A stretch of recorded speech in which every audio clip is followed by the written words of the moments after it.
Good morning and welcome to Mufc Realist TV. I hope you had a good sleep. It's time to wake up, stretch your legs, stretch your arms, have a tea, have a coffee. Here we go.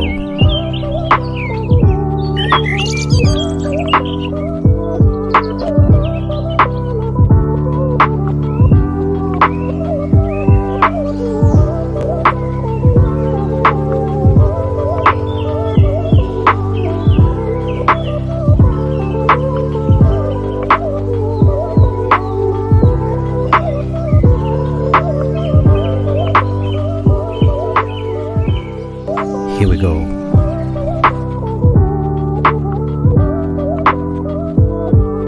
Sometimes may be good, sometimes may be shit. Good morning, everyone, and it's a great day to be a Man United fan. It's Thursday, guys, and this weekend football is back. Big up to everyone joining me this morning, and I thank you for taking the time out of your busy schedule this morning before work to grab a coffee and listen to some United news with me, Mark N, MUFC fan, also known as United Marks. Well, that's where you find me on YouTube. Mostly, you always find me on MUFC Realist TV, guys, so don't be afraid to smash that like button, subscribe, keep chatting, and enjoy the content, guys. And as I start, it's going to be a brisk one this morning, guys. Quick information update on what's the progress with the team ahead of our opening fixture at the end of the international break, guys. And we will start off with Harry Maguire, guys. Harry Maguire receives an apology from an MP who mocked him, and the Ghanaian member of parliament who has previously ridiculed Harry Maguire has sent a public apology to the footballer, insisting he has now become a transformational footballer with his resurgence in the last moments and weeks of form that he has produced for Manchester United. And Harry Maguire has replied and said, "I accept your apology. We'll see you at Old Trafford soon." And that's good from the former captain of MUFC, because he really has shown himself to be back in form recently. He hasn't been performing well. He hasn't been the top choice by any fan for the longest while, but the ex-captain has been playing well, and you can't deny his form has been good. So guys, hats off to Harry Maguire, and let's hope his good performances continue, because Man United is going to need that solidity at the back, and especially if he's going to be depended on, he needs to be dependable, and he has shown he can be somewhat dependable. And guys, what are your opinions on this? Guten Morgen, Sanjay Ramutar. How are you doing, my bro? Good morning, Compo Smurf. Big up to the chat. Good morning, Jarvis Cocker. Thank you for getting in here this morning, guys. And let me just move along with this show. It's not going to be a long one. It's just going to be a quick one. And senior Man United stars are blaming Erik ten Hag for the increased intensity during preseason for injuries. And the players have been complaining about the intense training regimens that they've been experiencing, and are blaming a lot of this for the current injuries in the squad, as well as the multitude of travel they did during the preseason, playing 12 preseason games and all the different promotional events and stuff like that. But there again, all of this can be blamed on the manager, since, he's not responsible for the promotional events and on the marketed side of the company. So the players, I understand that they're not used to such intense training regimens, but it happens. It's part of the game. You're a professional footballer. So, not going to stick too long on that topic, and let's be moving on. Erik ten Hag assesses the start of his new campaign, and he's been reported as saying that, I have been grilling this squad, preparing them for the intense December regimen schedule, and I really hope to find a group of players of 14 to 15 squad members who will be the main fixstays in my squad, while the others fill in the spots and also give their performances while competing for a starting position. And this is the manager's view and assessment of his tough start. He's like, sometimes it's up and down. The team has not been in great form. We have been facing difficulties with VAR and other performances and intensity during this term, but we are 6 points off the top, and we are fighting. This is your manager, guys. Can Erik ten Hag turn it around? I am one to believe that he will. And with the last performances of the team, we are suddenly called the team in form, winning 4 out of the last 5 games. And although we had a tough loss against Copenhagen in the Champions League, we have UCL coming up right off the bat after this opening fixture on Sunday against Everton. We play in the UCL on Wednesday. Guys, I hope you're there for the team. The team is going to be away against Galatasaray. And as I bring this in, I'm going to segue nicely to the fact that the trending, Sir Jim's partial investment, 25%, could be pushed back until next year, guys. What are you thinking about this? This is interesting to me because, for the last couple of weeks, we've been hearing in 2 weeks, Sir Jim Ratcliffe's takeover is going to be done. Then we heard that 6 to 8 weeks. Then we heard, Thanksgiving Day. And now it's possibly delayed again until January. How is this going to affect the transfer window, guys? We don't know. But it doesn't seem like it's going to be 100% positive in the transfer window as we expect to bring in quite a few players. And we've been hearing that there's going to be a transfer kitty of possibly 90 M suspend, because the Ten Hag would like to move on some players and bring in some fresh blood into the team. Now, how is this going to be possible if the takeover doesn't happen before the transfer window, which opens in a few weeks, guys? And let's just keep it moving. Sir Alex Ferguson has been questioned and he's been speaking. I know Sir Jim well. Sir Alex Ferguson, optimistic about the Sir Jim Ratcliffe's investment. He's a good guy. I think it's going to be positive for Manchester United. And to be fair, guys, I swear to you, I heard this before in an interview where Sir Jim Ratcliffe was talking about the Glazers. It's just a bit pissing, man. You know what I mean, guys? It's a little bit kind of off. You know what I mean? I'm not saying I'm not thinking it's going to be somewhat positive with new ownership and a new drive. Maybe if Sir Jim takes over, it might be a better situation. But Sir Alex has never spoken in any other situation. He's just been a silent member on the board. And it would be nice that he would be more supportive since the team has just been crumbling year after year since he left management. You know what I mean, guys? And I'm not going to stay too much on this one because, this one is complicated. We all are grateful for what Sir Alex has done, but we would all be more grateful if he would come out and oppose the Glazers with us because this is like our only chance to get them out. You know what I'm saying, guys? Tell me what you think in the comments. Let me jump in really quick and see what you guys are talking about. And V Cobra is coming in large. Leacher is not back. Well, he's not back on the field, but he's back in training. And I will talk about that just now. David Mann, good morning to you, my bro. Maguire deserves to be mocked for being a terrible CB on the early. And he did say he had nothing to prove in the past. That's a fact. But his performances recently has shown that he's, at least trying to be better than he was. And I applaud him for that, to be fair. You know what I mean? Yeah, Malmin. I was just about to say something very similar to that, so you could stay tuned, my bro. I will confirm that with you just now. Ivo Busic is coming in really hard with one. No one knows about the takeover, yet most content creators say it's happening next week, every week for months. LOL. I think it's funny as well, my bro. I think it's funny as well. And let's move right along to the next slide. And let's see. Sir Ten Hag and Sir Jim Ratcliffe have a huge concern with Marcus Rashford at Man United. And it's been reported that the coach and the possible new owner have been discussing the problem of our highest earner in the club, Marcus Rashford.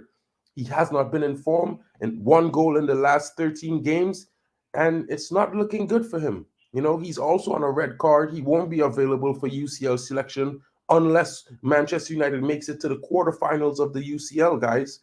He's out for 3 games. He's not going to be available for Galatasaray. He's not going to be available for the final game against Bayern. And if we do make it to the round of 16, he will also not be available for that game after receiving a straight red card in our previous fixture against Copenhagen away. Guys, and this is disappointing. I am one of the fans that might not take too much kindly to Marcus Rashford, but at the same time, I hope he does well. Last season, he got 40 GA, and he has not shown anything close to that performance as of this season. And I think as Campos Smirk is dashing in right now, I'm about to say it, maybe it's time to cash in. You never know. And I hope he could turn it around and prove me wrong, prove you wrong as well, Campos. But at the same time, You know what I mean? We have the Glazers. And as you said earlier, it's like, a Glazer circle of trust. What do we trust? Do we know what is coming up with this? I thought a red card in the Champions League would only be for one game and not 3 games like the league. Well, it was the nature of the red card. And like I previously mentioned in one of my morning news updates, that UEFA was reviewing the red card to try and extend his punishment. The information should be released this weekend, if not on Monday, ahead of the opening of the fifth match day in the UEFA Champions League, guys. So don't take my word for it. Take it with a pinch of salt. But that's what the sayings and rumblings are about this situation. And to be fair, I think Marcus Rashford deserves a rest, and maybe Garnacho should be starting anyway. I also would like to see Pellistri on the next side of the wing. And guys, as I segue, he's been starring again for Uruguay. Uruguay beat Bolivia, they beat Argentina, and I think they beat Colombia this week. So, and Facundo Pellistri was the main man in their last 2 games, receiving heavy praises from the coach, Marcelo Bielsa. And we all know Bielsa from Leeds, and he's a guy that demands a lot from his players, and they play this rock and roll football from start to finish.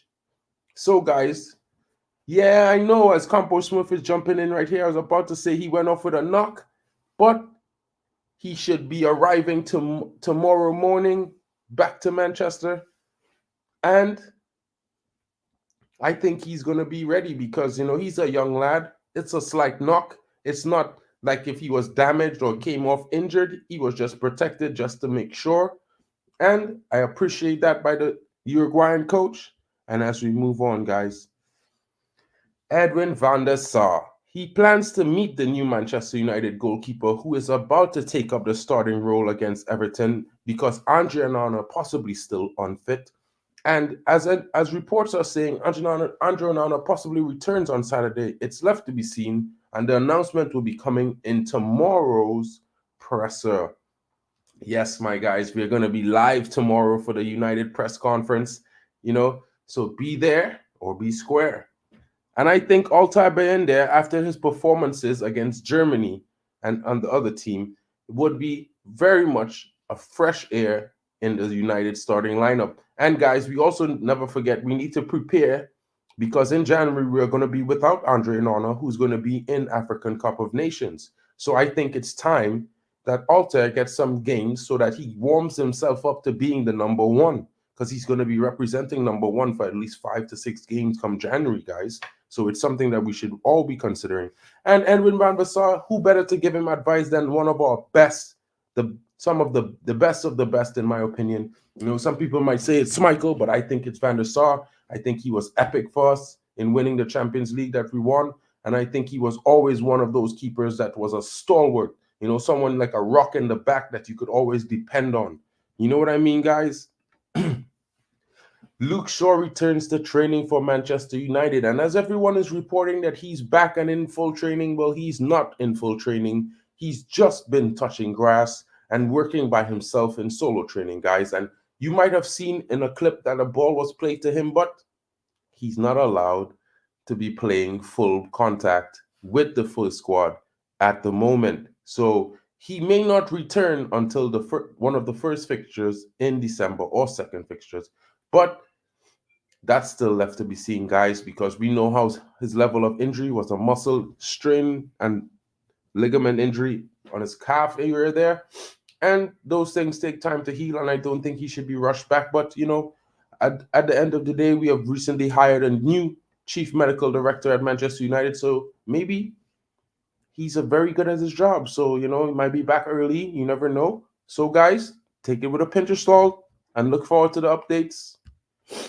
Lisandro Martinez's injury. The Manchester United defender returns to Carrington. Yesterday, Licha was at training, looking on, and a lot of folks thought that Licha is back in training, which he is also not back in training. He was just there for assessment, right, by the physio squad of Manchester United and looking on as his fellow teammates were in their training, who were already back from internationals.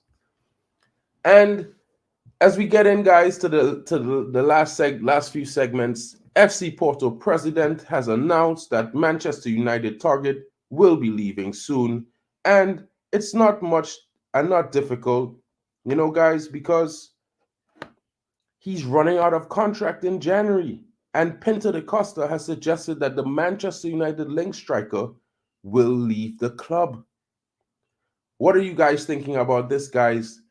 Mehdi Taremi to Manchester United in January or maybe in August.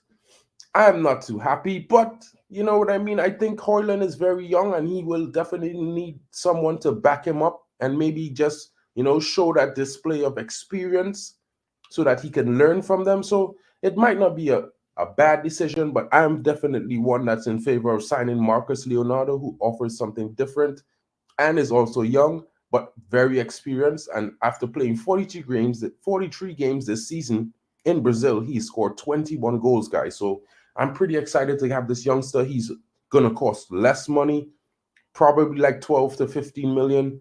And he's going to offer like a 5 to 10 year period where he could, never know, turn into the next superstar of Brazil. So, guys, take it with a pinch of salt. Let's move on. Donny van der Beek, guys. Donny van der Beek is wanted by Galatasaray, and Manchester United are set to discuss a potential deal for the outcast when meeting in the Champions League this week. So, guys, it looks like we might not be asking about what's going on with Donny for much longer because Donny might be leaving. And to be fair, guys, I think the club and Donny has both had a hard time in their partnership over the last few seasons, unable to find his place in the team. And then when he did get a chance, he was injured and sidelined for most of the season. I don't know what to say, guys. I am one of those fans that thought Donny van der Beek might have provided a spark that we were missing. And, Cape been a regular fixture in the team. Maybe not a starter, but someone that comes in and rotates a lot and provides us with assists and goals. But it wasn't to be for us, guys, and who knows what's going to happen. The future seems like it's about to, see him depart from the Manchester club. And I would only wish him the best, guys. Wish him the best. And the Brighton CEO confirms that the Premier League club are resigned to losing the attacking starlet amid Manchester United links. And Evan Ferguson, who has been reported to have a price tag set at about 100 million UK pounds, is said to be very much wanted and heavy targeted by Manchester United in this next window or possibly in the summer. And ahead of his move, the Brighton CEO has just confirmed that they are already open to losing the player. Guys, what are your thoughts on these? What do you think? These are the updates. This is the news. And I don't make the news. I'm just reporting on it for you guys so you guys have a bit of information as to what's going on. And what are you saying right now? What are you saying? The fraud wanted the third keeper. Let's see why now. Evo, you're thinking of being a little bit too hard on Ten Hag, man. Because, Alta has been playing well, guys. So, maybe, his talent ID might not be 100%, but it might be 80%. Which is still good, 50% of all players scouted and purchased by clubs aren't always usually successful. And, you got to give it to the guy. He's only been here a year, one season. This is the second season. So, you know what I mean? It's not to be too incriminating about his talent ID in this moment. And Campos is coming in. Edwin, yes, he definitely did. Edwin van der Sar made the goalkeeping position look easy. He definitely did. And David Mene is coming in. Apparently, he ain't happy with Van der Sar because he said Onana is his guy. Possibly, you never know. But, the reports are the reports. And, maybe Van der Sar has a conversation with him and he changes his mind. And let's be real, Onana is the number one. So, you know what I mean? It's like you kind of have to keep it real. Altair is competing for a spot, and basically he's number 2 unless he proves to be better than Onana. So it's competition anyway, and it could only benefit Manchester United. David Mene also is saying that it's not happening. We're not bringing Ferguson in. No way. Well, the reports are the reports, my guy. I don't make the news, bro. Evil Bossage, Donny would be great with Sancho, but Bruno keeps starting, so it ain't happening. Yeah, well, let's be real, bro. Bruno's a better player than Donny, to be fair. But at the same time, I also am one that would like to see Jadon Sancho return. I don't condone what he did. I think the situation has just been blown way out of proportion by the press and other factors. I would hope that they could come to some form of arrangement. I hope Sancho would apologize publicly because he made his statement publicly. So if he could apologize and then, maybe get a chance back in the squad, because let's be real, guys, he's quite a talent. He hasn't performed well since joining the club, but that doesn't mean that he doesn't have the capabilities. If we could sit there and say Marcus Rashford will come good, why can't we say Jadon Sancho would come good? Because, only Marcus Rashford only had one season where he really impressed anyone, scoring 40 GA. After that, 8 seasons before, he didn't have that. So, while he does well on average, you know what I mean? If we include all the seasons in Jadon Sancho's career, he's done just as well, So, you know what I mean? Let's see how it goes. Ian McDonald is coming in. I want Evan Ferguson. He got knocked back by United after a trial. I'd love to know who made that massive mistake. Ian, what are these scouts doing at Manchester United? You know how many players we could have had. We were offered Julian Alvarez during the Ragnick term. We were offered Caicedo. We were offered Fernandez, Enzo. We were offered Nkunku. We were offered Gavardiol.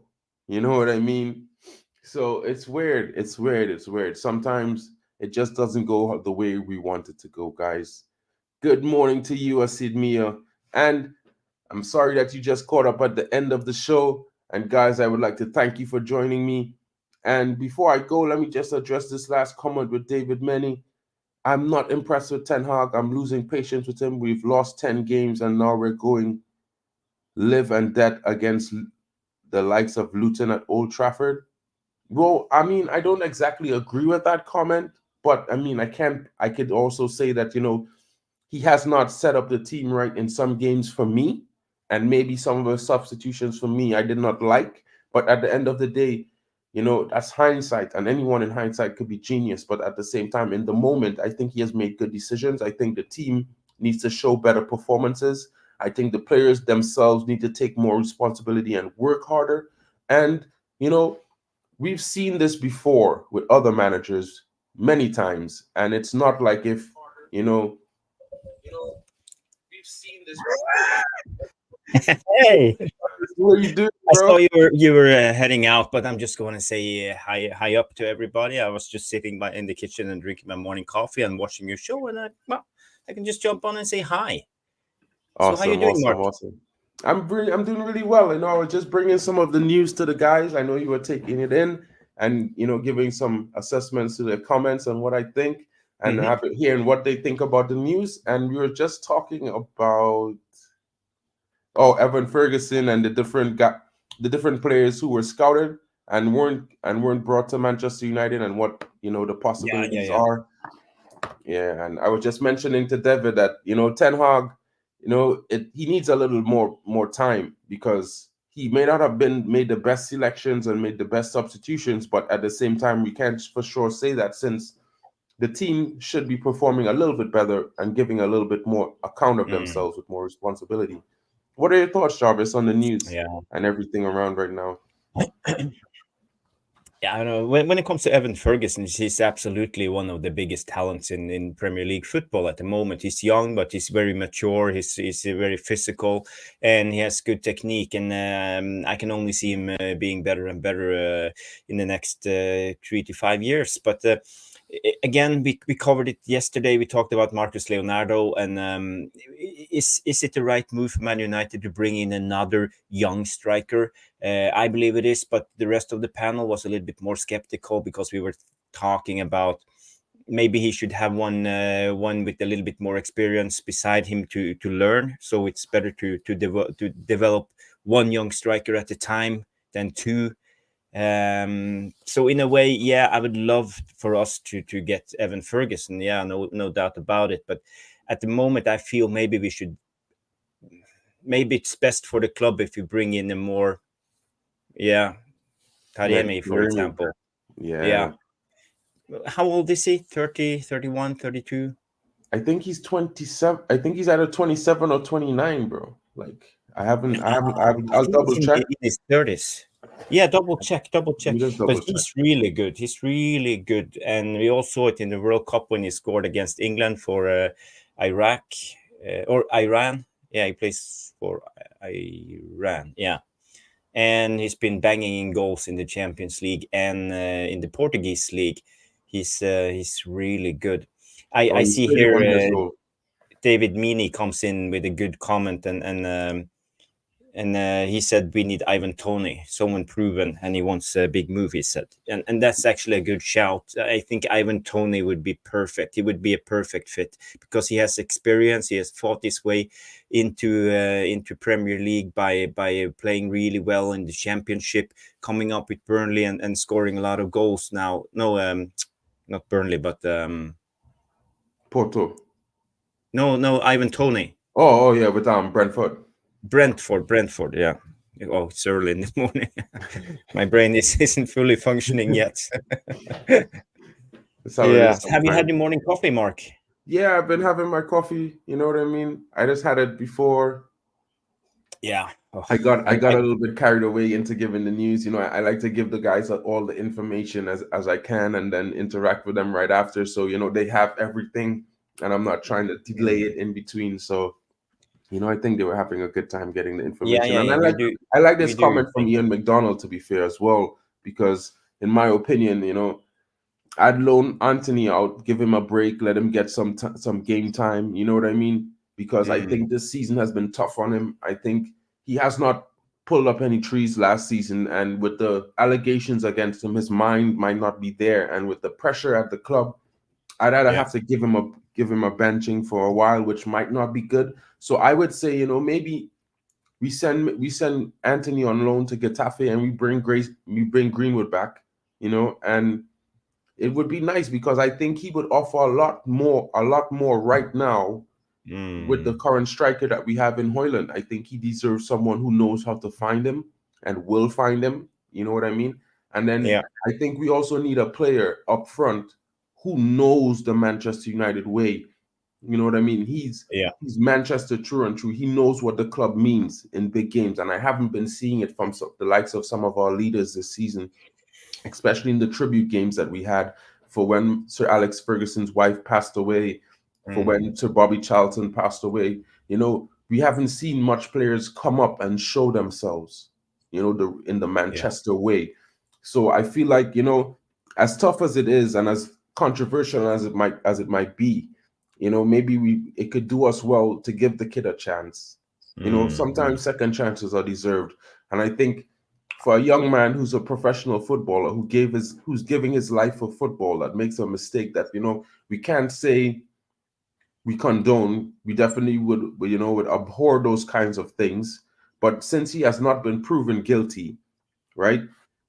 Yeah. I think he deserves a chance. You know what I mean? If you're not guilty, then in my opinion, you're innocent. And, you know, it might have a gray area in determining that factor. But at the end of the day, we should live by, you know, the laws of the land. That's just my opinion. Yeah, I think many people share your thoughts, but a lot of people also think he should never put the United jersey on ever again. So it's very emotional for a lot of people. But if you see it purely from a footballing perspective, not talking about everything else that's have happened up until now, he clearly performs in Spain at the moment. And we can all see that he has grown as a player. I think, as one mentioned in the chat, he's been out of football for 2 years and just come in banging and performing right away. So it tells a lot about his talent. Can you imagine if he had played football these 2 years and where he would have been at the moment now? He would probably be our number one striker, scoring 20 to 30 goals a year. So from pure footballing perspective, yeah, I would love to have Greenwood back, but there's so much more going on. I don't think we have the time to take that discussion right now. Yeah, but maybe we could But do it yeah, in a from a show later on this evening if you have time. And I think the guys would enjoy that if we could explore some of the players that are, on the ropes at United, not really in the yeah. first choice for selection, and maybe some players that are on loan. And we could just give them some information and our thoughts on that. I think that would be awesome. Yeah. Another thing when it comes to the Greenwood saga is we have so much going on in the club at the moment with the takeover and with the Sun show, and we don't want to add more explosives to the fire, because I think we need to, as United fans, because I think a lot of people have lost their emotions and love for football at this last year. I think we are feeling deflated. We are feeling drained of the vampires that are running our club. And I even feel it myself. Sometimes it's not like 2, 3, 5 years ago, 10 years ago. I was looking forward. I was looking forward for the game in the weekend. I started Monday. Oh yes, there's a game on Saturday, and then starting building up. And now it's like not feeling it as much as I did, and it's too much money, and the emotion of the club. And I think we felt it a little bit when Solskjaer came back. We felt the love again for the club, and everybody was a little bit carried away. But then it all fell apart, and now we are basically back to start again. So I don't think it's the right move at the moment to bring in Greenwood. To be honest, I think we should just put it in a drawer and let it grow Yeah, a let little it bit. ferment a little bit. I feel like the Yeah. summer is the best choice. I think next summer you give him a year, let him finish the season with Getafe, because let's be honest, he's gonna develop more, play more football in the next 6 months at Getafe than he's gonna play at Manchester United. He's gonna play every game. Yeah. He's gonna Yeah. get that. He's already has that role where he's allowed to do and go wherever he wants on the field, and impact the game. So I think it's good for his development that he's there. He's getting really good training, because if I've been watching him every game, and from the first 3 games to the last 3 games that I've watched, he's like twice as fast. He's Yeah. more physical, and he definitely gets his moves off. Like when he makes that first dribble to beat the first man, he beats him now. It's not like he's almost going to, or he just missed And out. another thing, it's like for Greenwood, I believe, because football was taking away from him, and now he has matured in a way. Now he understands what it means for him. It's like almost in like if your girlfriend moves out, and suddenly you start missing her because you didn't know what you had before she was gone. So now I think he feels the same when it comes to football, and he's more motivated than ever to come back and be the best version of himself as a footballer as possible. But as I was saying, let it just rest a little bit. I think if we will have the takeover agreed, and we will have new part owners, and thing will be a little bit more restructured at the club, I believe it won't be as negative, and we will be able to absorb the, as Ivo Bosic mentioned, the vocal minority better if we bring him back.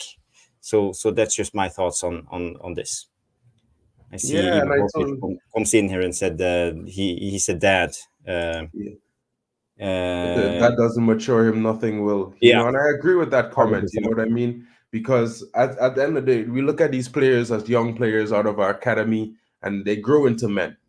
You know what I mean? And some of them, for like 6, 7 years, we're like, he's our young boy, he's our young star. And these guys are 26, 27 years old. So it's fully understandable. And they definitely all need to mature, hopefully, Yeah. earlier than later. And I actually didn't really like the way that the club handled the situation and all. Like, I was like, maybe we should have just said, from the beginning, he's going out on loan. He will return in a year. We need to see where his head is at, get him, keep him safe, and make a firm decision. But when they said they were going to bring him back, and then the minority of fans revolted, and then they capitulated, I think that was terrible. that showed no backbone, no integrity by the club. And at the end of the day, people say we owe the fans. I do agree that we owe the fans, but before we owe the fans, we owe the players, because they are employees, and they are not only employees, but some might view them as assets, but most importantly, they're human beings. They're the work, so you have a duty of care to these guys, each and every one, especially when they're an academy player, been at the club more than a decade, growing. You know what I mean? So I think a lot of people lost sight of that. And at the same time, yes, we know what he's done has been very controversial. What he's been alleged to do was very controversial, but at the same time, emotions are going to run wild. We also have to remember that we did not have that full information on the entire scope of the situation.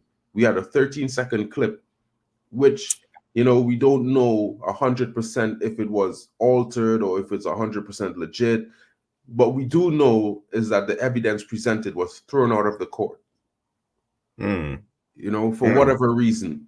And we could all sit here and argue and say money talks or whatever. But at the same time, like you could also look at it from the positive that maybe the evidence was not sufficient, and it was not submissible to hold in court. You know what I mean? Which means he's probably innocent. But I'm just saying, so we never know. So my thing is we just leave it alone, let the courts decide. And when they make a decision, we then make our opinion of that decision. You know what I mean? Yeah, So, yeah. I see here Ian McDonald comes in and said that becoming a dad just changed a man. Well, most of us it does. You find your purpose in life just makes sense after becoming a dad. He was a kid when we last saw him, and now he's a man. And that's true. That's true. I remember when I became a dad, and I think most men have experienced this. You get a different perspective of life, and you see things differently. So yeah, I agree. It's a game changer for a lot of people. So yeah, good words from Ian McDonald here. Al Mack comes in and he talks about Antony to Getafe. Have you heard anything? Is it possible? Well, I've heard that they are considering maybe a loan, maybe just to get him out of the limelight, give him some time away. You know what I mean? But I've also heard that Ten Hag, he favors Antony to an extent. Not to say like it's his son, like a lot of people might say, but at the same time, some players, you would expect them to have the mentality to fight adversity, and I think this is the approach that Ten Hag has. So I think Ten Hag is willing to give him the time and give him chances in Manchester United. And now, whether that may be the right thing or the wrong thing, it's going to be left to be seen. Initially, now we might say it could be bad because the entire team is not performing at 100% right now. We're not all playing well. So it's a bunch of players that are not doing well. And then also Antony. So it makes it worse.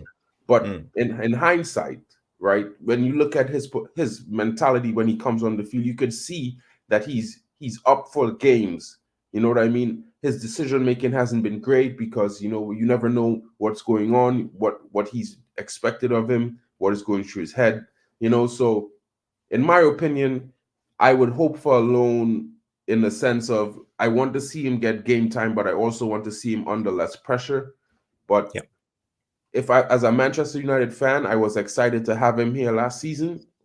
I think he did okay. And I think if we give him enough time, he will push on and show us why he was purchased. Now, I disagree. I agree that the 90 million was overpaying for him. But at the that's same not time, Antony's fault. That's not his fault. No. You know what I mean? We could have had him for 45 million at the beginning of the window. And so I would totally put all that blame on the negotiating staff and the executives at the club, because they've disappointed the fans of the club for the last several years with poor transfers, poor spending, bad usage of the funds. We could have had 5-6 players. We could have 2 or 3 extra players for the money that they spent last summer.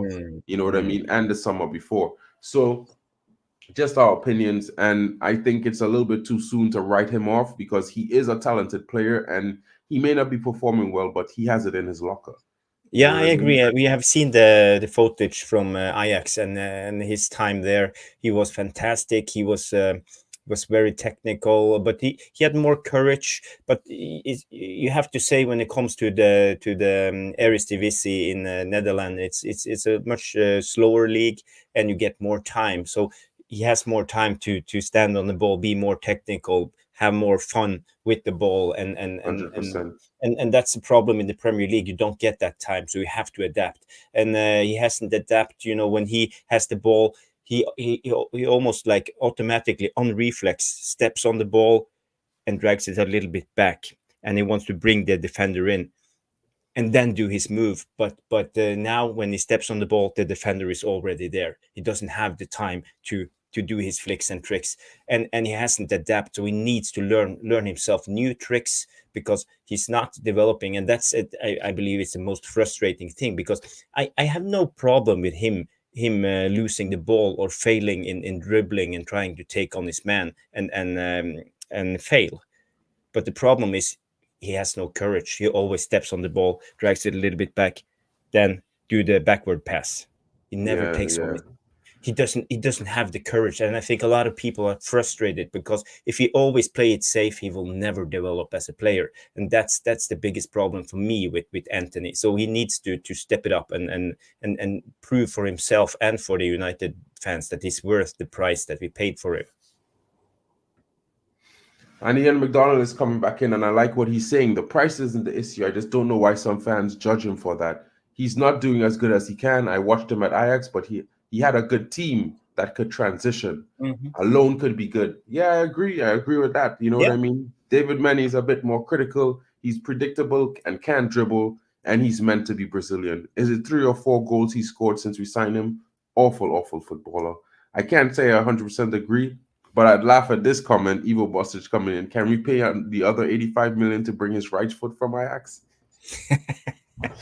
And guys, you know, this is meant to be a short stream. Yeah. And I'd like to thank Jarvis for joining me this morning. He provided the much needed backup I needed. You know, he always has the technical information and the techie information for all you guys and tech heads. So thank you, Jarvis, for coming in this morning. Sure, thank you, everyone, for joining us this morning. And, you know, this has been Mark, MUFC fan, with the news on MUFC Realist TV, with Jarvis Caucus smashing in the end to save the day. And Bella will take it away, guys. Have a good one. Smash those like buttons. I hope you enjoyed this video. Please give it a thumbs up by smashing that like button. Subscribe if you have not done so yet. If you want to take it to the next level, you can always show your appreciation to sponsor our channel by clicking below the video title, where you will see the heart icon with the text saying, thanks. Or you could buy me a cheeky little coffee by scanning this barcode, or visit this link to buy me a virtual coffee. Thank you for watching. I hope you enjoyed this content. Remember, glory, glory, Man United, Glazers out. It is green and gold until we are announced and sold. That was all from me. I wish you a good day and a great match experience, and I shall see you in the next video.